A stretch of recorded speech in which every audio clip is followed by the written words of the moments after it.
Hey, this is Stanley, the Falkland Islands Broadcasting Station. Been instructed by the government of the Falkland Islands to call you and ask you to repeat the message. For the purpose of avoiding bloodshed and property damage among the population, we hope that you shall act prudently. Our concern is for the welfare and safety of the people of the Malvinas. This was the message from the Argentine Armed Forces. 2 avril 1982, 4 heures du matin. Les caméramens de la marine argentine filment l'invasion des îles Malouines.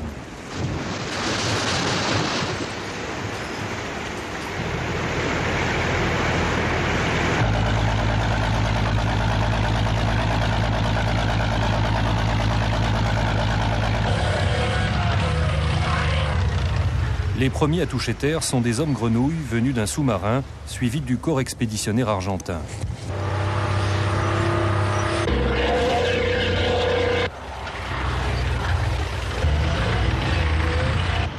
Pour l'Argentine, c'est un jour historique. En tant qu'Argentin, j'étais très ému. Et aussi en tant que professionnel, bien entendu. Ému en tant qu'Argentin car j'étais très fier de participer à la récupération des îles Malouines, qui étaient restées si longtemps sous domination britannique. This is the Falkland Islands Broadcasting Studio. Now, we've just had a call from Alistair Grieve. Alistair, I understand that you've sighted some of the vehicles, have you? I had a quick look down through the curtains and all I could see was smoke, so I honestly haven't a clue what's happening. But there's been some really heavy bangs, the whole place is shaking. It's a bit nerve-wracking to say the least. There's a lot of machine gun fire and fairly small arms fire as well. And where are you giving this report from, Ali? Are you standing up, sitting down, or what you doing? I'm lying on the floor, boy. Now, the situation, as you might hear, is that the radio station has now been taken over. We have 3 Argentine wait a minute. We have everything recorded in 2 tapes. Yes. Okay? For the population. Well, just a minute. If you take the gun out of my back, I'm going to transmit that to you. If you take the gun away. But I'm not speaking with the gun in my back. On était tous extrêmement inquiets. On se demandait ce qui allait nous arriver, si on allait être tué ou emmené en Argentine. On avait tous entendu parler du régime, du gouvernement militaire argentin et de ce qu'il avait fait à son peuple. On savait qu'il voulait les Malouines. On ne savait pas ce qui nous attendait.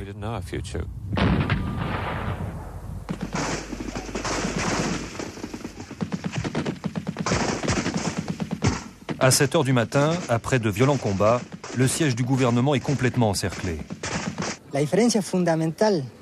La grande différence entre nous et la marine britannique, c'est le manque de motivation que personnellement j'ai perçu dans ces actions.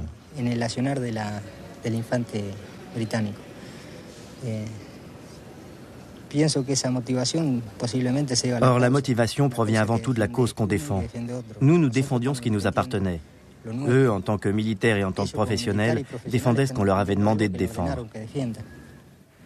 En este mapa que vemos acá de la República Argentina, las Malvinas aparecen ubicadas en la zona austral. Toda esa distancia que hay está separada por el mar. Ese mar que es el mar argentino y que está... À l'époque, les Malouines sont une cause nationale en Argentine.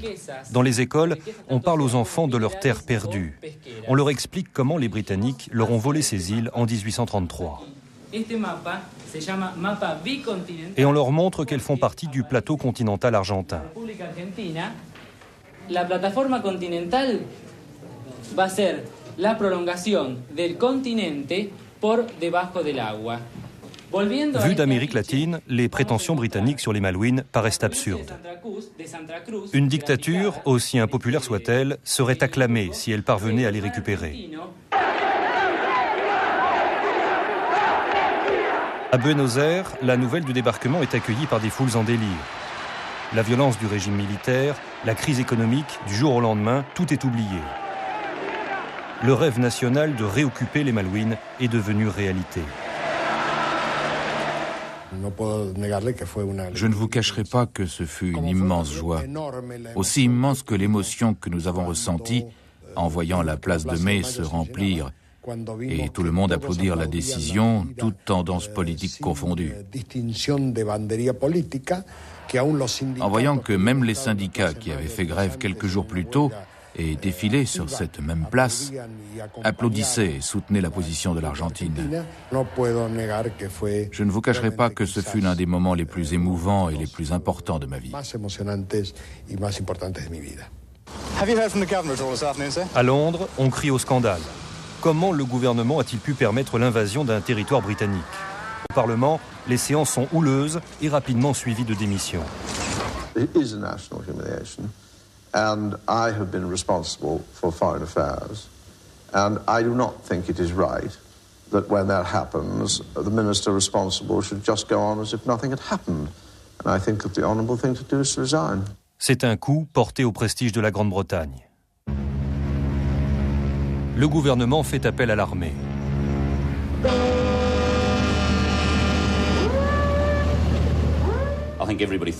On était tous persuadés que ce serait fini avant qu'on arrive.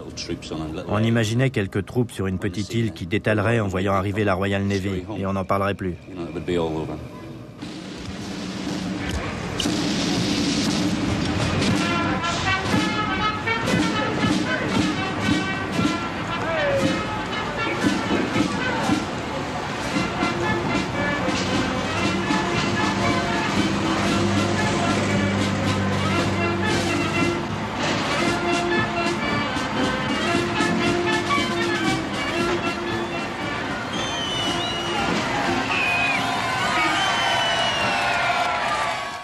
On se demandait pourquoi on va aller envahir un pays qui doit être au nord de l'Écosse, car personne ne savait où se trouvaient les Malouines, en tout cas pas moi.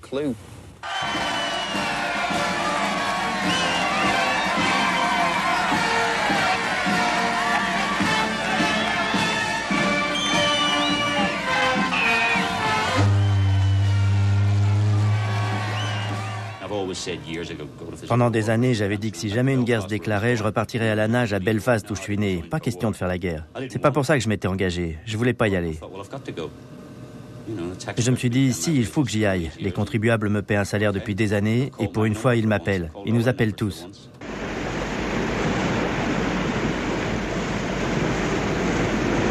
Lorsque le corps expéditionnaire britannique franchit les tropiques en direction du sud, peu à bord s'imaginent partir faire la guerre.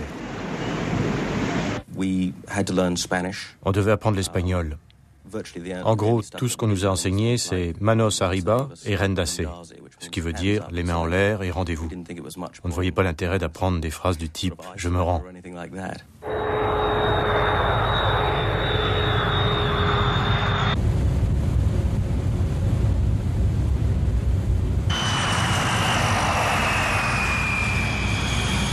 Pendant ce temps, les Malouines se transforment en camp militaire.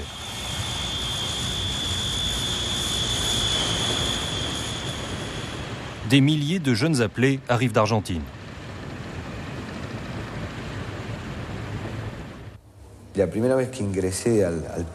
Quand je suis entré dans la ville pour la première fois, je me suis rendu compte que tout était en anglais. Il n'y avait rien d'argentin. Il y avait juste une citerne de la compagnie pétrolière YPF qui me rappelait mon pays. Et il m'est arrivé une anecdote amusante. On a trouvé une petite clé. Dessus, il était marqué « Made in England ». On se disait « Qu'est-ce qui se passe? Où suis-je » On se croyait parti pour défendre les gens de là-bas, en tout cas c'est ce que moi je croyais, et on découvrait des étrangers. C'était à se demander si les envahisseurs étaient ceux qui vivaient là ou ceux qui arrivaient.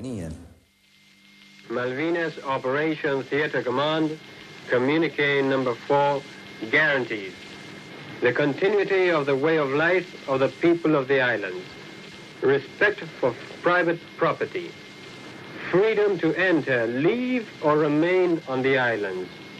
Furthermore, the population is exhorted to continue normally with their activities.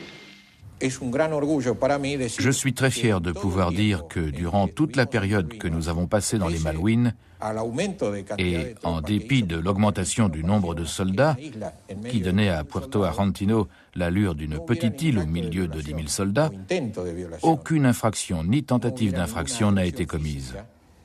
On n'a déploré aucune agression physique, seulement quelques cas de violation de domicile. Ces cas ont donné lieu à des conseils de guerre et à des sanctions appropriées d'officiers, de sous-officiers ou de soldats.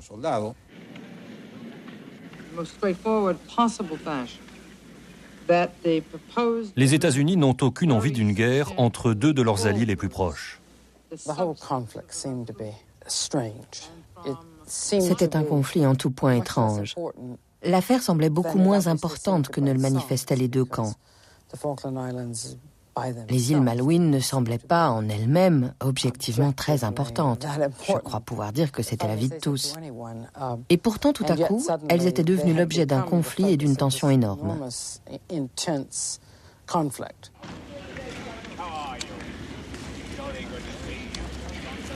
Alexander Haig se démène pour trouver une solution négociée. David Gompert a fait partie de sa mission de conciliation. Le souvenir le plus marquant de cette rencontre à Londres, c'est Madame Thatcher. Sa façon de présider le cabinet de guerre et de parler au nom de la Grande-Bretagne dans les négociations. Elle laissait d'autres qu'elle exposer certains aspects dont ils étaient spécialistes, mais dans tous les cas, elle avait le dernier mot. Et parfois, elle passait clairement outre la décision d'un haut responsable de son cabinet. Elle n'a jamais eu le moindre doute. Il est arrivé que certains d'entre nous, à un moment ou à un autre, se disent « Ne devrions-nous pas céder un peu plus ?» Cela ne permettrait-il pas d'éviter le problème que nous n'avions pas encore affronté, celui d'un débarquement sur les Malouines. Elle était très déterminée. À Londres, l'ambiance n'était pas vraiment à la négociation. La position britannique était simple. Des troupes étrangères occupent un territoire qui est sous la responsabilité du gouvernement de Sa Majesté. Ce dont il s'agit, c'est du retrait de ces troupes, pas d'une négociation des conditions de ce retrait. Ce sont à peu près les seuls encouragements que nous avons reçus de Londres.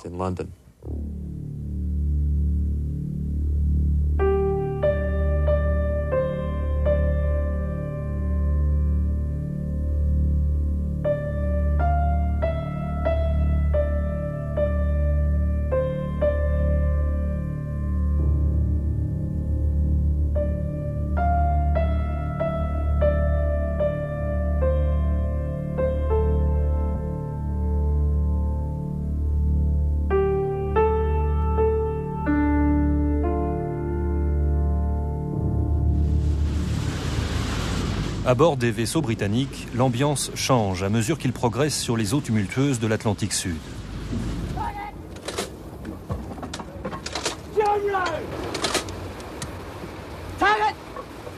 Plus ils se rapprochent des Malouines, plus la préparation militaire s'intensifie.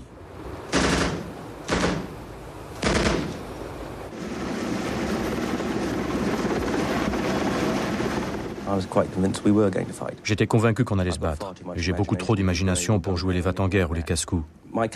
Et mon commandant de compagnie, John Kisley, pensait la même chose. Je me souviens d'une discussion qu'on a eue en regardant une photo qu'on venait de prendre de toute la compagnie. Il m'a dit « C'est triste, mais si on prend la même photo à notre retour, certains de ces visages ne seront plus là. » À Buenos Aires, la mission de conciliation rencontre un accueil très mitigé. It is clear tonight that the task will not be easy. But the stakes are so great that they demand the ultimate effort on the part of all participants in these discussions. Thank you. Dans la rue, c'est l'euphorie.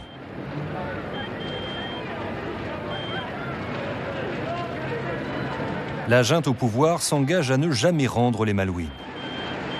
L'Argentine ne renoncera jamais à ses droits naturels sur ce territoire. Il y avait dans leur attitude une espèce de légèreté, comme s'ils n'étaient pas vraiment sérieux, comme s'ils n'avaient pas pris la mesure de ce qu'était une guerre.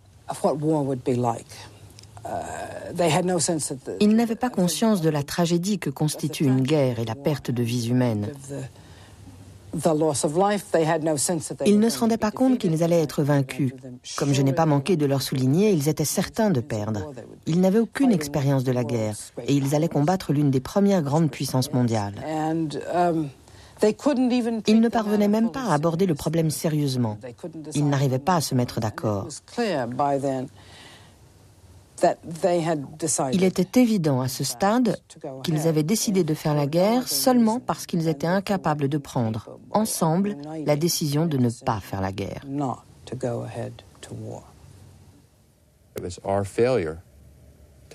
C'est notre incapacité à parvenir à un accord, à trouver un terrain d'entente à Buenos Aires, qui a levé le dernier obstacle et permis aux deux armées de se déclarer la guerre et à la tuerie de commencer.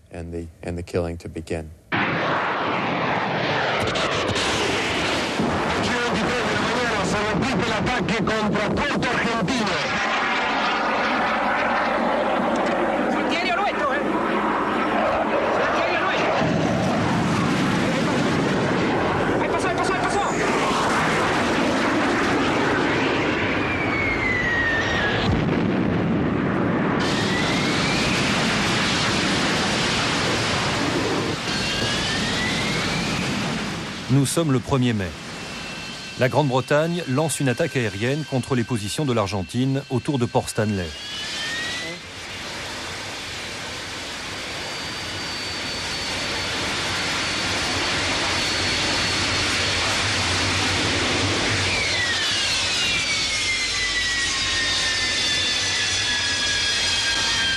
We were probably far more overconfident than we should have been.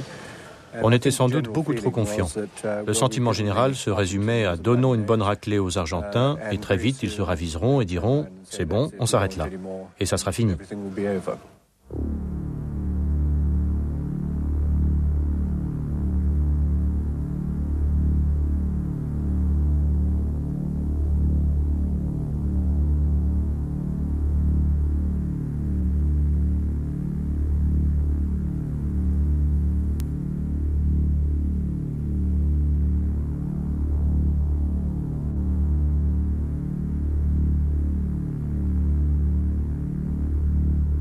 Mais l'Argentine n'est pas sans moyens face à la Task Force britannique. Elle a aussi une marine puissante, déterminée à débusquer la flotte britannique pour la détruire. Elle a acquis de nouveaux navires de guerre équipés de missiles modernes. Mais sa plus grande fierté est le croiseur USS Phoenix, datant de la Seconde Guerre mondiale, et rebaptisé du nom de l'un des plus grands héros argentins, le général Belgrano.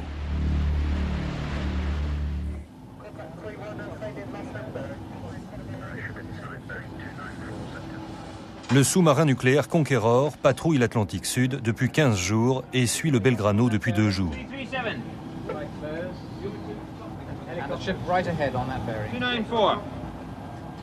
Le 2 mai, à 16h, sur ordre direct de Londres, le sous-marin britannique lance 3 torpilles sur le croiseur.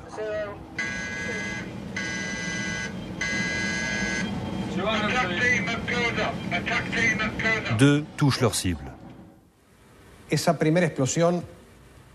C'est la première explosion qui a provoqué le plus de morts dans le vaisseau. On estime à environ 275 le nombre de victimes de l'explosion elle-même, de l'onde de chaleur et de l'inondation progressive de tous les compartiments.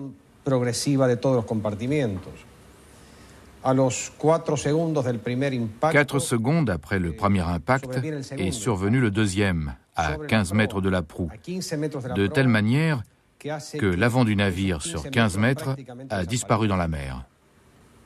J'ai pris la décision d'ordonner l'abandon du navire.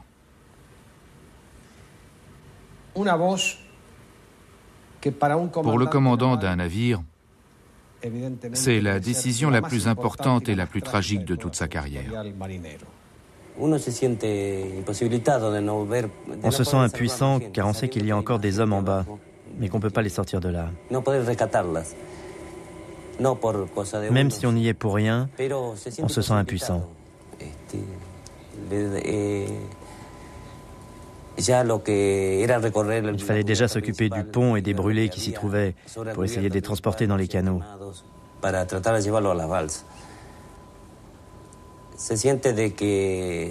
On sait qu'on perd beaucoup de camarades qui sont en bas, qui savent qu'on est sur le pont et attendent qu'on vienne les sauver. On est triste de ne pas pouvoir le faire. Vous saviez qu'en bas, il y avait vos collègues ?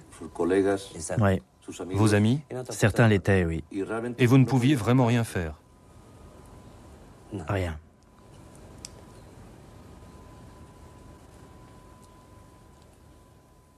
Les canaux de sauvetage du Belgrano partent à la dérive à des températures inférieures à zéro, poussés vers l'océan Antarctique par des vents violents.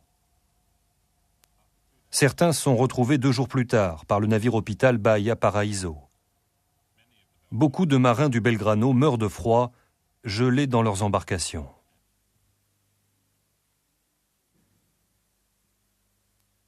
Commander speaking. Today we've had a large measure of success. The Belgrado, the Argentinian cruiser, has been torpedoed to the south of the Falkland Islands by one of our SSNs. Mais l'euphorie du côté britannique ne va pas durer longtemps. Les pilotes de la marine argentine ont bien l'intention de riposter.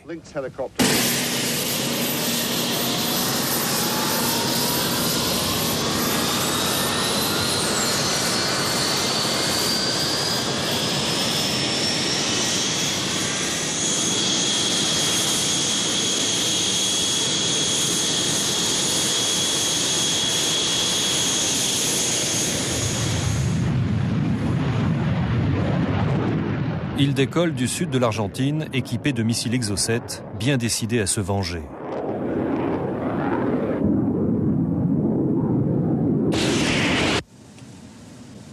Le destroyer Sheffield est loin devant la flotte britannique, à la recherche de navires ennemis.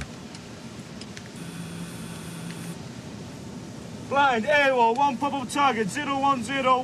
Go fast, direct the radar. On observait la mer qui était très calme.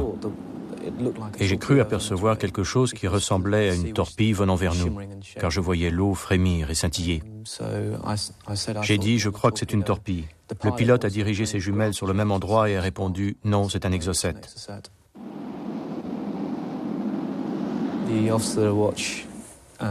Les officiers de quart et les autres membres de l'équipage de pont se sont mis à couvert. Mais je me souviens que moi-même et le second officier de quart sommes restés fascinés par l'arrivée du missile. J'ai du mal à y croire quand j'y repense. Mais on l'a regardé pratiquement jusqu'au moment de l'impact, avant de nous blottir par terre.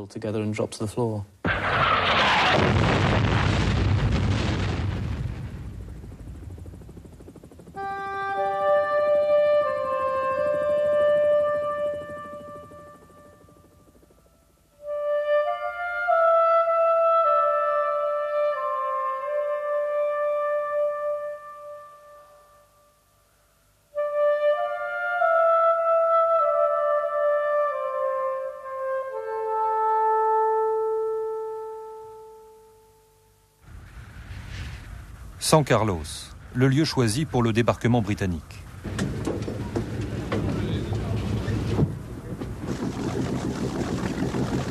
Les forces spéciales de la marine britannique observent la zone en secret depuis des semaines. À leur grand étonnement, elle est très faiblement défendue. Il y avait beaucoup d'endroits qu'on ne pouvait pas défendre. L'objectif principal était Puerto Argentino. C'est là que nos moyens étaient concentrés en raison de nos problèmes de logistique et de mobilité. Les Argentins étaient entraînés, ou en tout cas influencés, par les Américains. Et ils pensaient que nous l'étions aussi. S'ils avaient été à notre place, ils auraient débarqué à Stanley. Et ils sont partis du principe que comme nous étions influencés par les Américains, nous débarquerions là aussi. Nous n'avons pas fait ce choix, ne serait-ce que parce qu'il aurait provoqué des ravages absolument impardonnables parmi la population civile.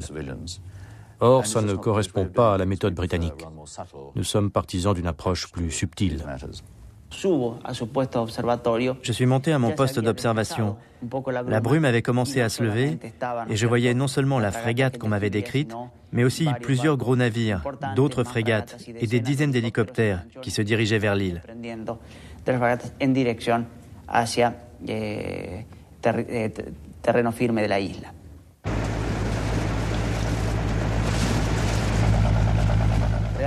C'était très impressionnant.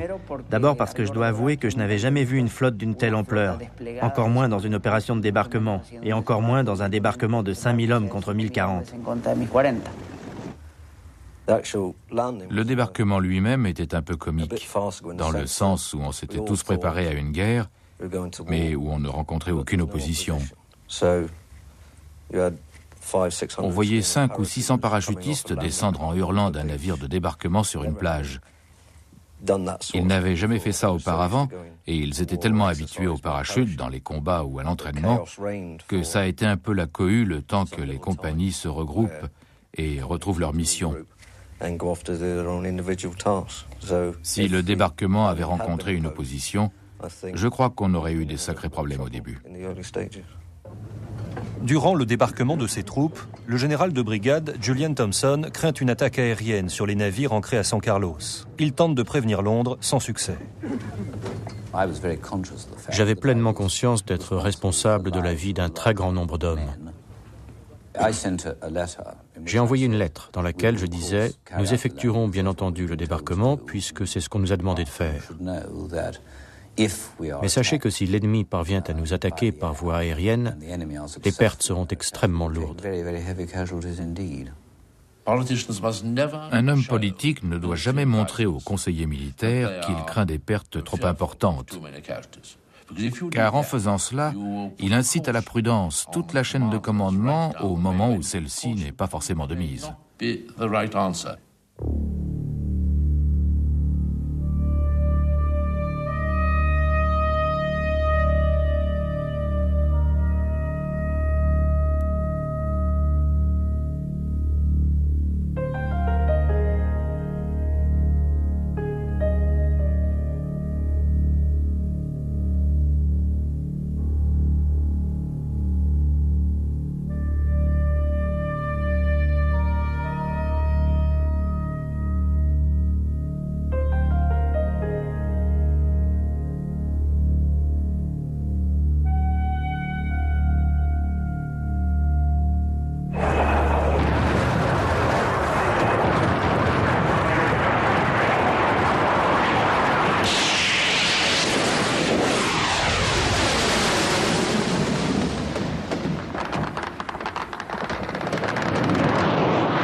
Quand on pilote un chasseur à réaction, ou on est bon, ou on est mort. Et ça vaut pour tous les pays.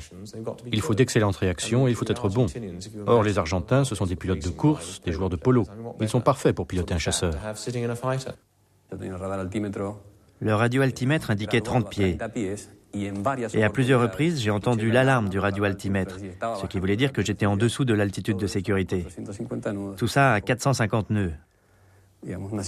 C'est un peu particulier. C'est là qu'on a vu la frégate. Et on a commencé à se déployer pour l'attaquer. Ils savaient ce qu'ils faisaient. Ils savaient attaquer un navire. Ils se sont alignés les uns derrière les autres et ont fondu sur nous dans l'axe de la poupe. Le capitaine a donné l'ordre de passer à la vitesse maximale. On a essayé de mettre un 20 mm en position de tir, mais le capitaine avait beau manœuvrer, il y avait toujours un avion aligné sur la poupe, prêt à nous fondre dessus.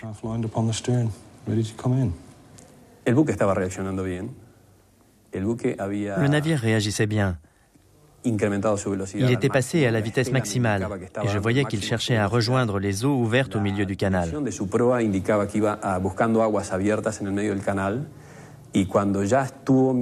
Au moment où je l'ai survolé et où je m'apprêtais à appuyer sur le bouton, il a viré brusquement à bâbord. Et c'est là que j'ai largué mes bombes, puis que j'ai dégagé. Le commandant du navire m'a donné l'impression de connaître son travail. Après mon dégagement, j'ai entendu mon équipier me dire « bien joué », ce qui voulait dire que certaines de mes bombes avaient atteint leur but.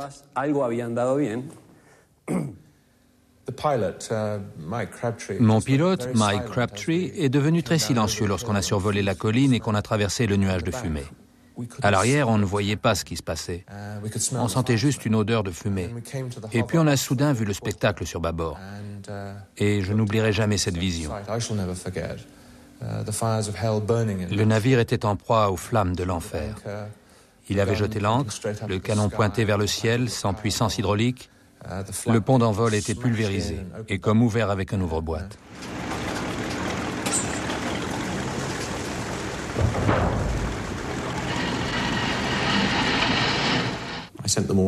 Je leur ai donné l'ordre d'abandonner le navire, puis je suis resté seul sur le pont.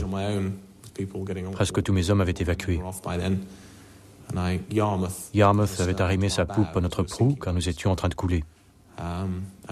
J'ai fini par quitter le pont pour rejoindre l'autre navire. C'était très triste. Je sais que quand on s'est éloigné, beaucoup dans l'équipage pleuraient. Et vous? Moi aussi.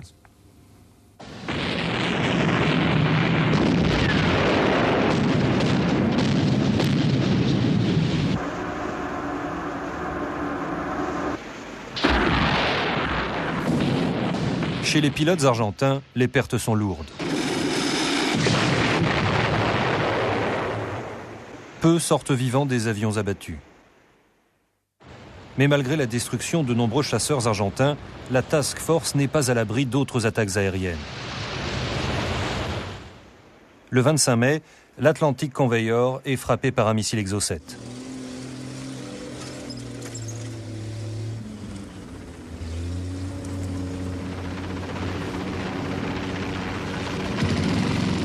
Les forces britanniques qui prennent position à San Carlos sont retardées par la perte du matériel que transportait l'Atlantic Conveyor.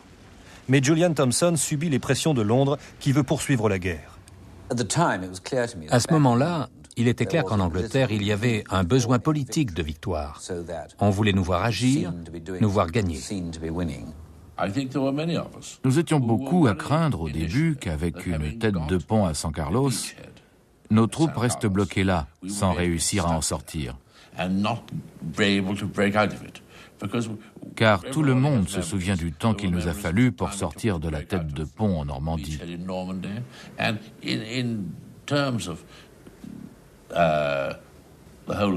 À l'échelle des Malouines, c'était une petite zone. Mais si on était resté immobilisé dans cette toute petite zone, on aurait eu beaucoup de problèmes, sur tous les plans, et notamment sur le front diplomatique. Car si on ne bougeait pas, les demandes de cessez-le-feu allaient se faire plus pressantes. Et de cessez-le-feu assorties de conditions qui ne nous auraient pas été favorables. C'était donc très risqué. C'est pourquoi il fallait absolument sortir de là. Si on veut bien, ou en tout cas si on n'est pas contre l'idée de mourir pour sa reine et pour son pays, on n'a pas la moindre envie de le faire pour des hommes politiques. J'étais souvent convoqué au radiotéléphone pour m'entretenir avec le commandement supérieur à Northwood. Et je me souviens notamment, après une conversation téléphonique particulièrement irritante, être sorti de la tente en me disant, passablement énervé, « Je gagne la guerre pour ces connards et après, je m'en vais. »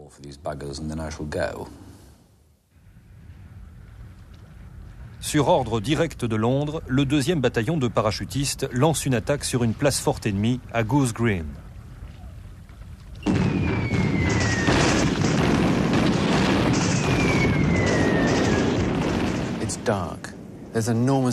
Il fait noir. Il y a un bruit assourdissant. Une pluie de projectiles qui s'abat sur vous. Des grenades au phosphore qui explosent pour faire de la fumée et projeter une lumière aveuglante. Des balles traçantes qui viennent vers vous et partent de vous. Il y a la peur qui vous tenaille. Vous approchez des tranchées. Vous lancez des grenades. Vous tirez. Vous frappez à la baïonnette. C'est un combat sauvage, barbare. Vous n'avez jamais rien vécu de semblable. C'est de la tuerie. Lieutenant Barry.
À côté de l'enclos où étaient enfermés les prisonniers de guerre, il y avait un stock de munitions qu'il fallait déplacer.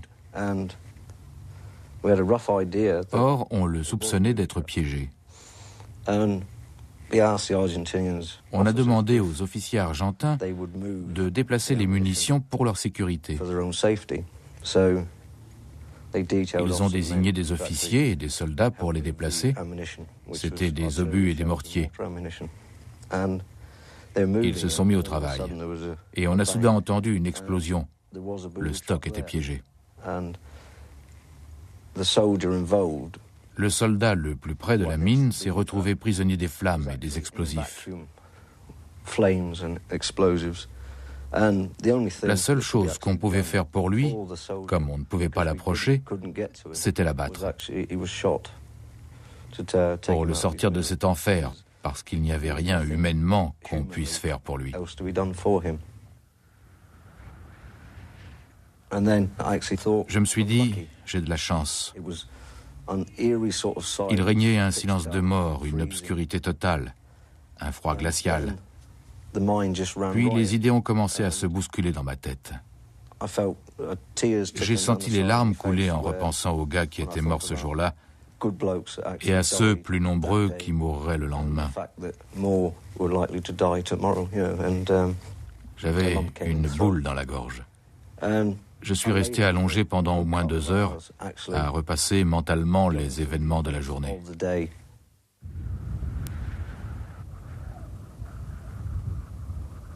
Des renforts arrivent à San Carlos en prévision de l'offensive sur Port Stanley. Pour lui éviter une longue marche, on embarque le détachement gallois sur le navire Sir Galahad, qui appareille pour un endroit baptisé Bluff Cove. Mais en raison du mauvais temps, le Sir Galahad est dérouté vers une petite crique appelée Fitzroy. Le major Ewan Southby Taylor est horrifié de voir arriver le navire. En plein jour, rempli de soldats, c'est une proie idéale pour une attaque aérienne ennemie. Le major demande son évacuation immédiate. Sur la terre ferme, à moins de 200 mètres du navire, les soldats seront en sécurité. J'ai expliqué à l'officier supérieur que j'ai réussi à contacter sur le Galahad que mon avis, professionnel et réfléchi, donné en qualité d'officier de débarquement ayant consacré presque toute sa carrière aux combats amphibies, était qu'il fallait les débarquer, puis attendre. Il soutenait que sa destination était Bluff Cove et non Fitzroy. Je lui soutenais tout aussi catégoriquement qu'il était hors de question que je les emmène à Bluff Cove en plein jour. L'attaque de l'un de mes bateaux, qui a été coulé quelques heures plus tard, m'a malheureusement donné raison. Je lui ai fait valoir que la rive n'était qu'à 180 mètres et qu'il faudrait environ 20 minutes pour débarquer tous ses soldats. Il a répondu qu'il ne voulait pas placer ses hommes près du stock de munitions que nous avions récupéré du Sir Tristan. Mais nous avions nos embarcations à proximité pour les en éloigner. Je lui ai expliqué qu'on était en guerre, qu'on ne pouvait observer les mêmes principes qu'en temps de paix et que ces hommes étaient en très grand danger. Je crois que c'est l'argument que j'ai employé le plus souvent. Finalement, dans un accès de colère, je lui ai dit qu'il se conduisait de façon totalement irresponsable et que je refusais toute responsabilité dans ce qui arriverait à ces hommes. Et malheureusement, la suite a prouvé, 3 ou 4 heures plus tard, que j'avais raison.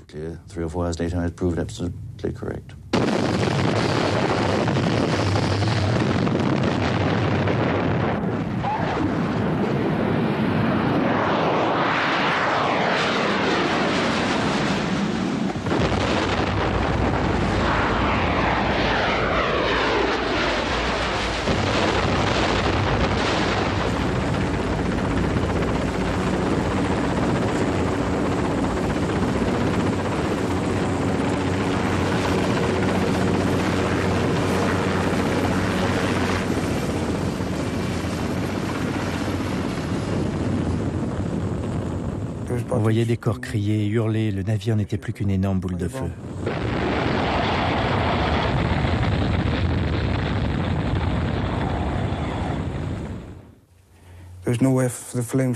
Les flammes n'avaient nulle part où s'échapper.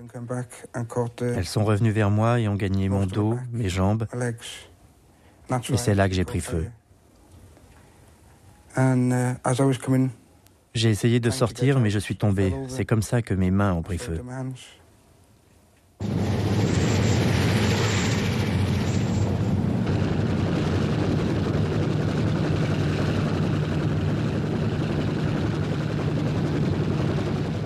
Le pont était rouge vif, comme du fer chauffé par un forgeron. J'avais l'impression de voir double. Il y avait ma main et des lambeaux de peau. La peau de ma main s'était détachée et pendait au bout. On aurait dit un gant qui pendait à chaque main.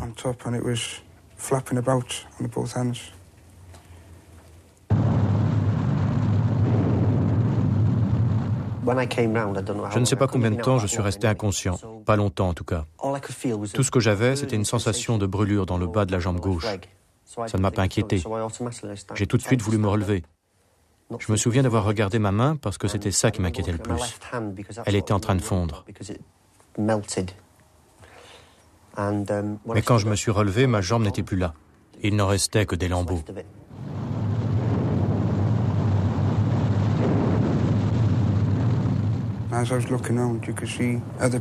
En regardant autour de moi, j'ai vu d'autres blessés, sans doute des copains, mais il n'y avait pas moyen de les reconnaître. Ils avaient le visage noir et les cheveux brûlés. La peau était toute noire. Elle commençait à former des bulles et des espèces de croûtes.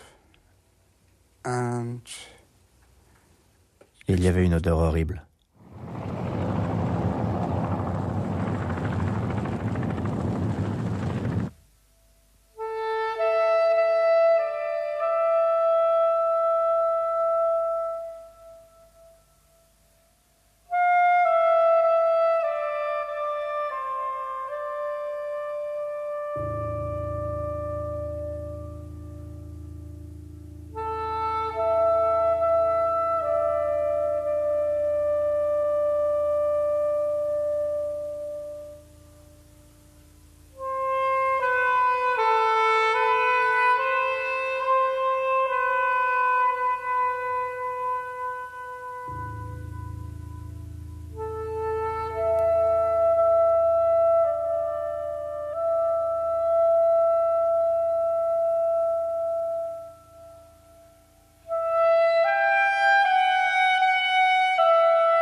Tous les brûlés sont soignés au même endroit, dans le mess des officiers du navire Ouganda, transformé en salle de soins. On sentait une affreuse odeur de brûlé. À côté du mess, il y avait une petite coquerie. On aurait cru que quelqu'un y avait brûlé des toasts. On ouvre la porte et on se retrouve face à 40 lits et 40 visages noirs. On a un sentiment d'horreur, j'imagine. Et on n'a qu'une envie, c'est de refermer la porte et de s'enfuir en courant. Puis on se dit, il faut absolument que je cache l'horreur qui se lit sur mon visage. On entre, on essaie de sourire et de se mettre au travail.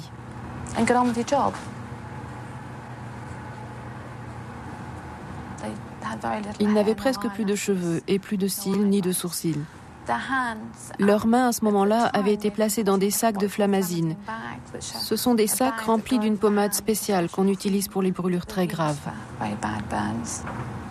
Je n'avais qu'une envie, retourner dans ma chambre et pleurer toutes les larmes de mon corps.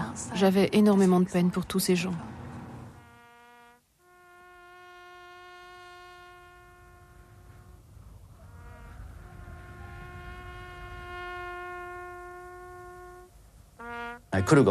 J'aurais pu débarquer ces hommes en 20 minutes, ça ne fait aucun doute.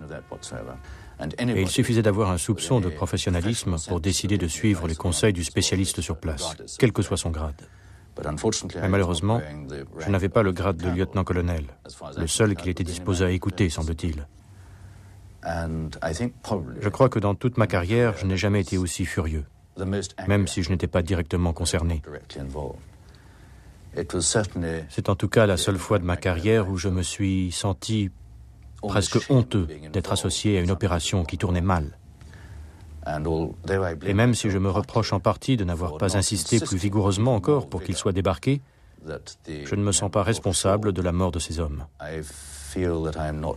Et ça me travaille encore aujourd'hui, 6 ans, non, 5 ans plus tard.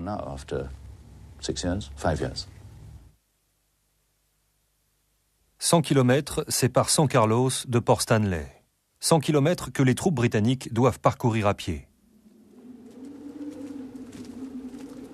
Une marche dans des conditions extrêmement difficiles, à des températures inférieures à 0, dans la neige ou sous une pluie battante.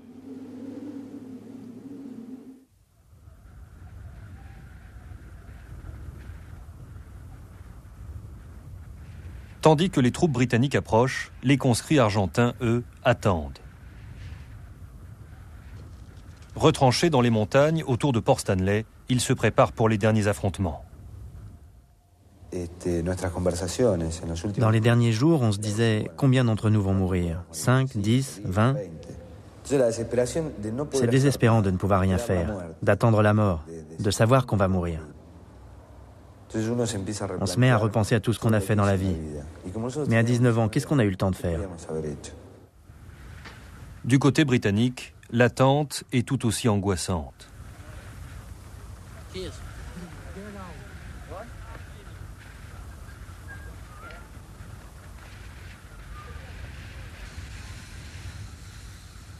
Les troupes bivouaquent en attendant l'ordre d'attaquer. Il ne se passait rien. On sentait une sorte de tension électrique. On avançait en formation espacée, mais toujours rien. On attendait. Au bout d'un moment, on a commencé à se sentir presque soulagé. On se disait, ils se sont tirés, ils ne sont plus là. Au moment où on commençait à se dire ça, d'un seul coup, l'horizon s'est littéralement illuminé dans une explosion d'éclairs blancs.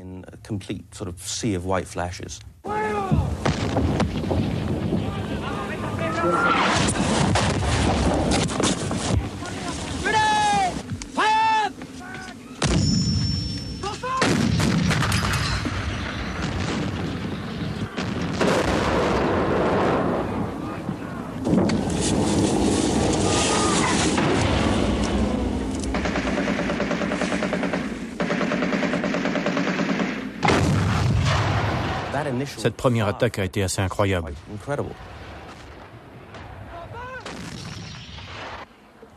C'était comme être planté devant une mitrailleuse. Il y avait un vacarme incroyable. Pendant 1 minute ou 2, on a été un peu abasourdis.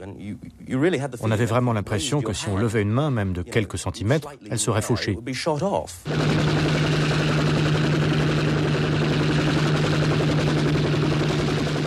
Les troupes britanniques poursuivent leur progression vers Stanley, laissant derrière elles un champ de bataille jonché de cadavres argentins, que certains ont la tâche affreuse d'enterrer. Le premier que j'ai vu avait toute cette partie du visage arrachée.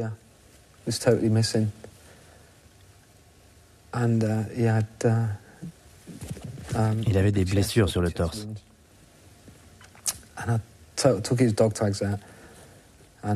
J'ai pris ses plaques d'identification. En le faisant, je n'arrêtais pas de parler. Je disais, bon, je vais détacher ces plaques d'immatriculation. Voilà, c'est fait. Pas parce que je voulais en informer les autres, évidemment, mais parce que j'essayais de m'empêcher de penser à cet homme. On retrouvait leur portefeuille avec la photo de leurs femmes et de leurs enfants. Je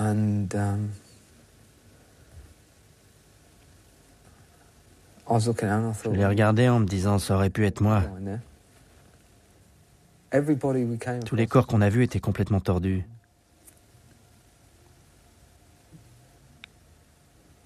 On voyait le supplice qu'ils avaient traversé au moment de mourir. Leurs jambes étaient toutes tordues, leurs bras.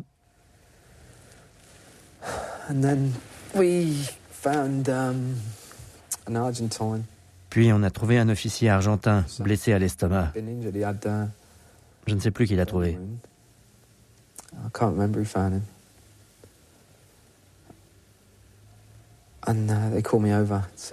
Les gars m'ont appelé, viens par ici, Lou, regarde ce type. Je suis allé voir. Il s'est mis à me parler en anglais. Il m'a dit qu'il ne savait pas non plus pourquoi on se battait. J'ai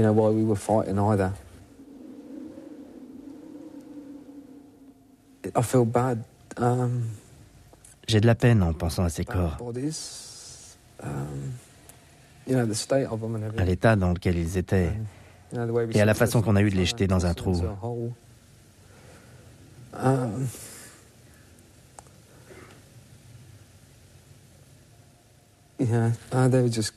C'était des enfants. Celui qui était blessé...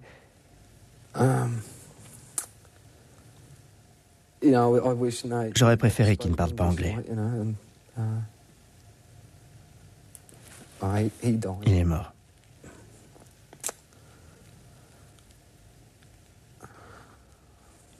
On peut s'arrêter un instant?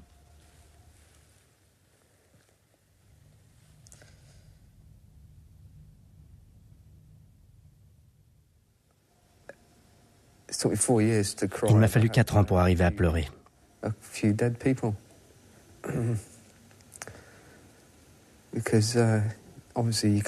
Parce qu'évidemment, on ne peut pas pleurer sur le coup. On a un boulot à faire et on le fait.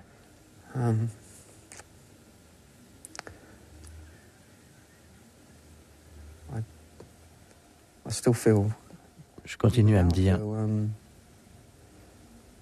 en ce moment même, je me demande pourquoi je pleure.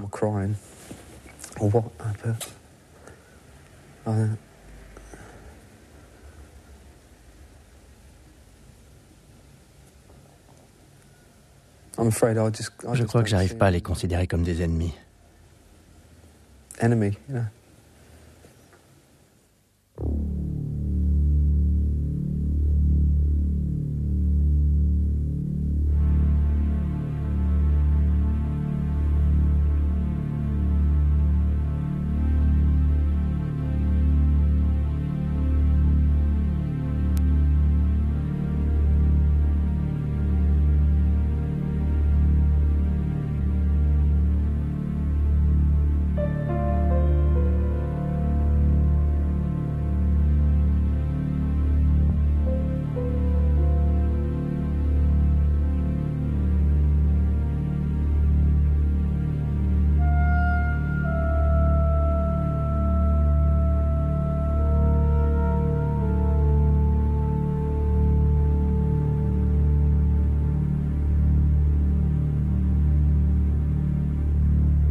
On s'est rendu compte qu'on n'avait plus de quoi faire face.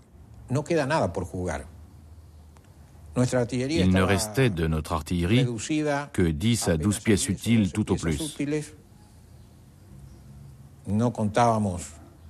On ne pouvait pas compter sur un soutien aérien direct pour les remplacer. Les Anglais maintenaient leur flotte pour renforcer leur offensive. Nos unités étaient très fatiguées. Elles avaient perdu l'essentiel de leur équipement. La poursuite des combats n'aurait eu pour conséquence que la perte inutile d'autres vies humaines. C'est la conclusion à laquelle je suis arrivé. Et après plusieurs entretiens avec mes supérieurs, j'ai décidé d'accepter le cessez-le-feu proposé par les Anglais, ce qui a ensuite donné lieu aux discussions nécessaires.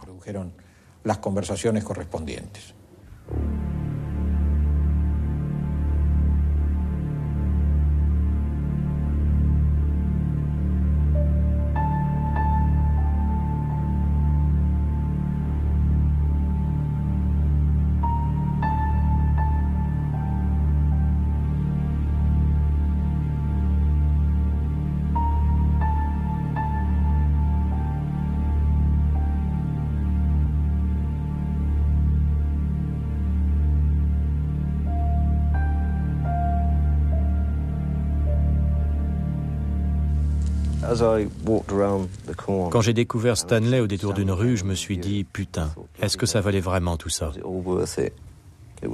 Ça sentait mauvais, c'était sale. Ça ne correspondait pas à l'idée que je m'étais faite de Stanley. La ville était dans un désordre indescriptible. Il y avait des armes et des munitions qui traînaient, un cadavre ici, un cadavre là. On voyait une croix rouge sur presque tous les bâtiments et il y avait cette odeur, si reconnaissable, de mort. On s'est installé à l'étage d'une petite maison qu'on a réquisitionnée et qu'on partageait avec l'une des compagnies du 2e régiment de parachutistes. Cette nuit-là, on a écouté sur l'une de nos radios le BBC World Service. Et on a appris de la BBC, qui se trouvait à 13 000 km, que l'Argentine capitulait, à 700 mètres de là où nous étions.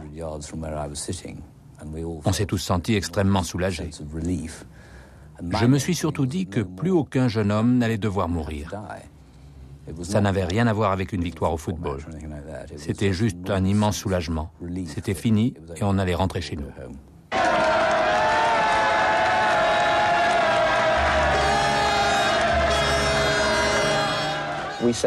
On est arrivé tôt le matin. Il y avait des petites embarcations partout, remplies de gens venus nous accueillir. C'était génial. On se disait qu'on n'avait pas fait ça pour rien.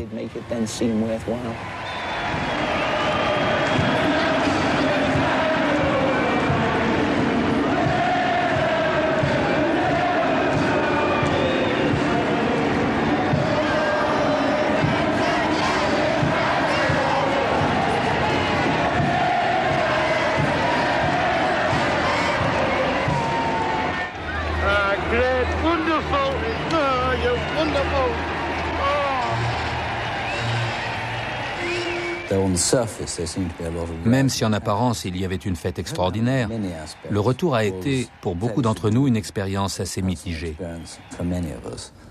D'une certaine manière, on n'avait pas envie de quitter l'environnement dans lequel on avait passé tant de temps, au milieu de nos compagnons, de nos amis, de nos connaissances, pour un monde plein de gens qui ne savaient pas ce qu'on avait traversé. Enclin peut-être à mal interpréter les événements ou à se réjouir de la victoire pour de mauvaises raisons. J'ai éprouvé même une certaine réticence à descendre la passerelle du navire au milieu de toute cette agitation.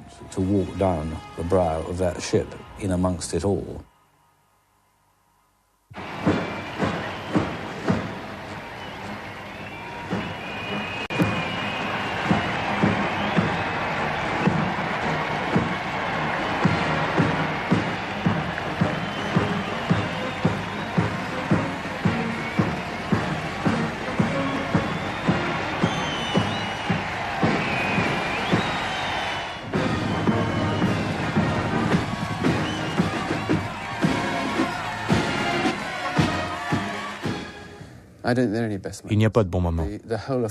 Ce n'est qu'une grande tragédie. La guerre est une entreprise chaotique, sale et pitoyable. On ne devrait jamais se laisser entraîner à l'affaire. We, the British people, are proud of what has been done. Proud of these heroic pages in our island story. Proud to be here today to salute the task force. Proud to be British.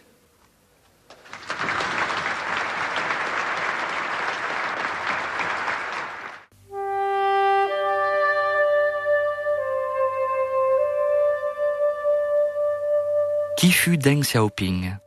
La semaine prochaine, brossons le portrait de celui qui a mené son pays du marxisme inflexible au capitalisme le plus débridé.